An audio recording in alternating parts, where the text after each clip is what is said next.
We can win games of football without anyone. All players have got to put in their best if they are going to be part of the Man United squad. That is clear from Ruben Amorim, who has spoken before Man United's game against Tottenham Hotspurs in the Carabao Cup. Of course, as you would expect, a lot of talk about Marcus Rashford and his future at the club after he dropped that very shocking interview, sort of confirming that indeed he is on his way out of Man United as he seeks a new challenge elsewhere. Welcome to the United Road Sport. My name is Webb. Like, guys, thank you so much for liking. And I see that many of you have picked it up. You're liking our videos, you're subscribing. Thank you so much. Keep doing that as we keep growing. And thank you, of course, for becoming members. Namutebi Rita has been a member since she became a part of this channel. Thank you so much, Rita. I do hope we can get more members and, of course, more people to, of course, come in there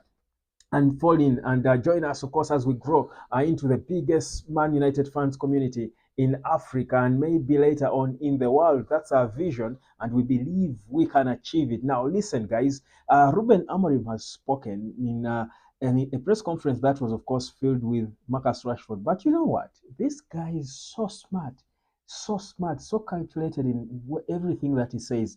Every word he says, he speaks like he knew. Certainly, he knew that the whole press conference was going to be about Marcus Rashford after the statements the boy made about his time at United and how he will drop a statement when he leaves the club and that will be it. He won't talk bad about Man United and stuff. He was just confirming that indeed it has happened and is leaving. But Amorim on the other side is saying he has not held any exit talks with Marcus Rashford. It's all about him raising standards because he felt these players were not ticking certain boxes in terms of their training, in terms of their personality, how they relate with teammates, how they perform on match days, how they turn up for matches and training, stuff like that. So that's why he said, I'm putting you out, but you're still training, and he's still monitoring their training. So they are part of Man United. In fact, Amorim has said that Man United needs big talent, and Rashford is a big talent. So for me, all this is for him to try and manage the media, being mature and smart, but you read between the lines and know that it is done and dusted for Marcus Rashford.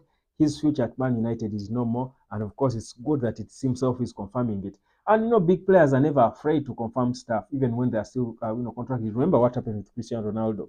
He came out there and confirmed his departure before he was actually let go by Man United. So I think it's a point of no return between Man United and Marcus Rashford, or Ruben Amorim and Marcus Rashford, if you want to individualize the whole situation. But is it a bad thing? I think that's a good thing for us to see now.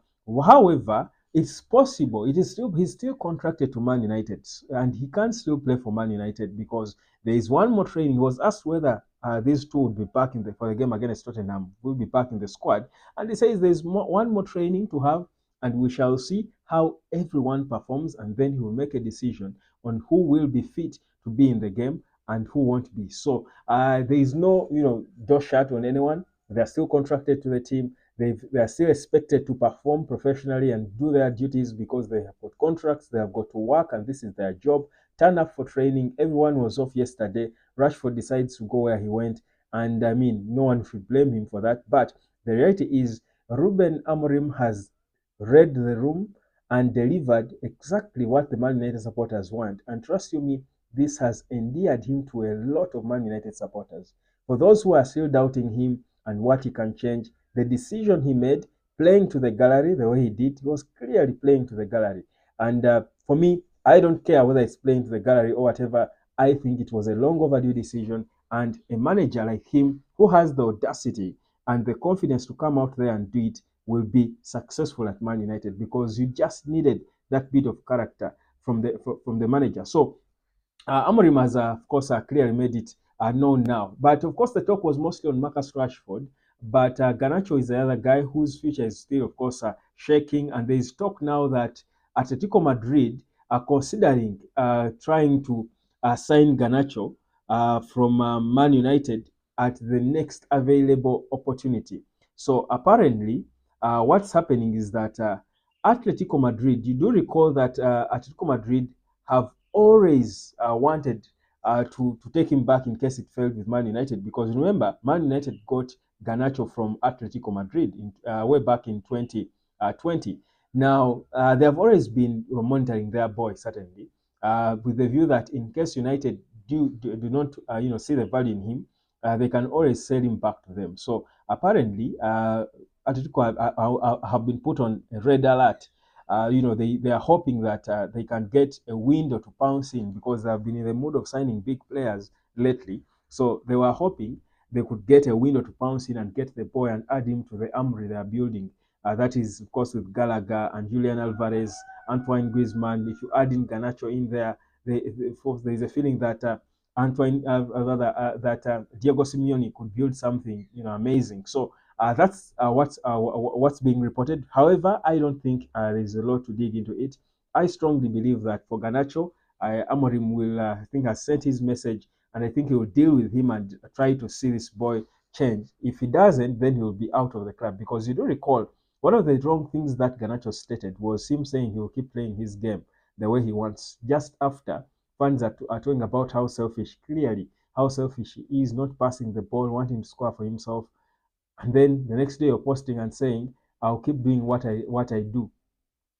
For Amorim, that's a wrong. That sent a wrong signal. Again, that all that speaks about your attitude and character. So, and his response to a fan who was bashing him and stuff like that. So, all this a disciplinarian like Ruben Amorim would not take. So, my thinking is that Garnacho's fate is more in his own hands. For Marcus Rashford, it is done. It was way out of his hands. For Garnacho, it is still in his hands. I think Rashford, rather Garnacho now is at the place where Rashford was maybe a season ago or two or 1.5 seasons ago.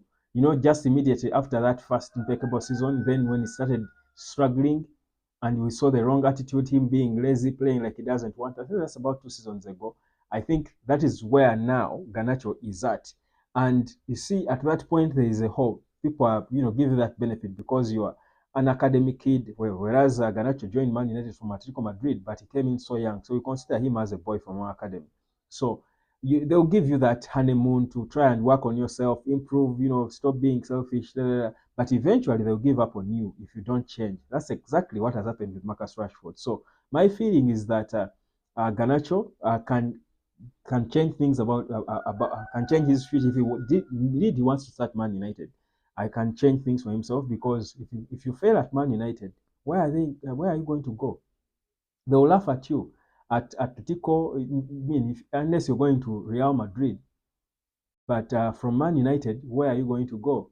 Okay, maybe now the other teams that are performing better than Man United now, Chelsea and Arsenal, you can name them, Liverpool. But in terms of history and pedigree, Man United is the biggest club. So if you start from Man United and you fail to perform there because of your ineptness, certainly you're digging your own grave. You will struggle to perform anywhere else. That's why many a time, by the way, players who fail to perform at the big clubs struggle to get even a club close to that big club when they leave. It's not because they don't fit. For example, a player like Nicolas Pepe, you can wonder why in the world Nicolas Pepe is not playing for a Premier League club after failing at Arsenal, given how highly rated he was. Yeah?